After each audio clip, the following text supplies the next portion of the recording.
kale tukwaniriza natera ku mukutu gwaffe omuganzi ogumanyikiddwa nga Uganda Mukamoli amanya n'eddoboozi Bampita Ntambi Jimso Rich Boya Maxudi Junior.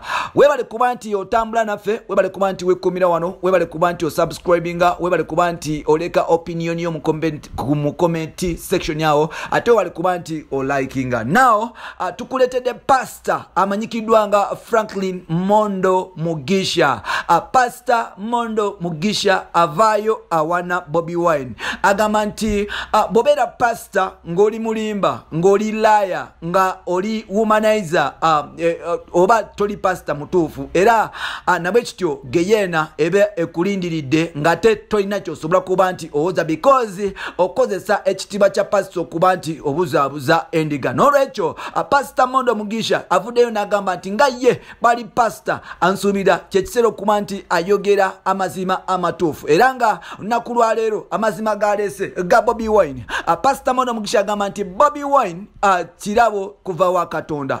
Bobi Wine kirabo okuva ewa Mukama Katonda kyasindika okuba nti anunula Uganda ejjudde obulyake, fitina, okusosola mu mawanga, enguzi, okulemera mu ntebe n'okuba nti obulabbayi buyitiridde. Mbu Bobi Wine ye muntu omutuufu Katonda gwe yasindikira bannayuganda. Kyova olaba nti Bobi Wine abantu abamwagira tebasosola mu myaka, tebasosola mu kabira, tosobola kuba nti webuuza oba mukulu oba muto, wabula abantu bonna bamuwagira sekinomo because alina impact, alina kintu kinene nnyo kyatuza mu industry. Era agamba nti Bobi Wine okujja okwesimbawo kuba president yasindikibwa Katonda. Era Pastor Mondo Mugisha avuddeyo n'agamba President Museveni n'amugamba nti nkusaba okutandika ne leero tandika okuba nti respectinga amanyi g'abantu gego aga Bobi Wine. Tandika okuba nti respectinga Bobi Wine no matter the age, no matter oba wazaalibwa otya, oba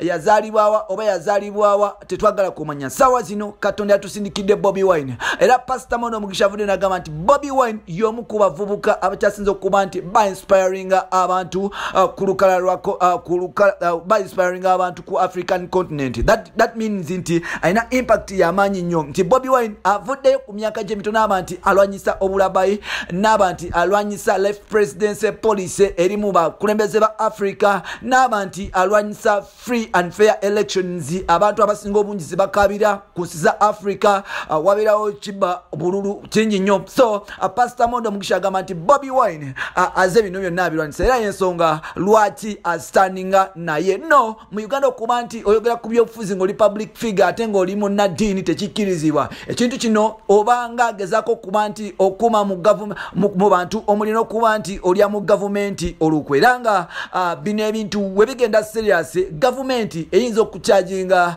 Pastor Mondo Mugisha n'omusango ogumanyikidda nga treason oba kugezaako okuba nti alya mu nsi ye olukwe. Mondo Mugisha yazaala gwaba tamanyi Pastor Mondo Mugisha ng'oli muto wa myaka gyaffe.